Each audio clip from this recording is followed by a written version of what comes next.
ప్రభుత్వ ఉద్యోగులకు జీతాలు భారీగా పెరిగే అవకాశం ఉందా అంటే అవుననే సమాధానమే వినిపిస్తోంది. 8వ వేతన సంఘం సిఫారసులు 2026 జనవరి నుంచి అమల్లోకి వస్తాయని అంచనాలున్నాయి. దీంతో జీతాలు 30 నుంచి 34% వరకు పెరిగే అవకాశం ఉందని తెలుస్తోంది. దీంతో సుమారు 1 కోటి మందికి పైగా ఉద్యోగులు పెన్షనర్లకు లబ్ధి చేకూరబోతోంది. అయితే నివేదిక సిఫారసులను ఆమోదించిన తర్వాత మాత్రమే ఇది అమలవుతుంది.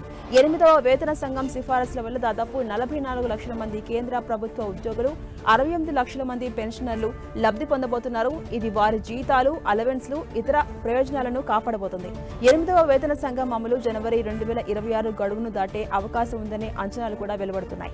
ఇక 7వ వేతన సంఘం దాదాపు 14% జీతం పెంపును అమలు చేసింది. వినియోగాన్ని పెంచడానికి 1.1 కోట్ల మంది లబ్ధిదారులకు జీతాలు, పెన్షన్లపై 30 నుంచి 34% పెంపును 8వ వేతన సంఘం ప్రకటిస్తుందని ఉద్యోగులు భావిస్తున్నారు. ప్రభుత్వ ఉద్యోగుల జీతాల పెంపు నిర్ణయించడంలో ఫిట్మెంట్ ఫ్యాక్టర్ కీలకం. ఏదైతే వేతన సంఘం కోసం సవరించిన ప్రాథమిక వేతనం అనేది ప్రస్తుత ప్రాథమిక వేతనాన్ని ఫిట్మెంట్ ఫ్యాక్టర్ తో గుణించడం ద్వారా లెక్కిస్తారు. ఇది లబ్ధిదారుల వేతనాల పెరుగుదలను నిర్ణయిస్తుంది. 7వ వేతన సంఘం 2.57 ఫిట్మెంట్ ఫ్యాక్టర్ ను సిఫారసు చేసింది.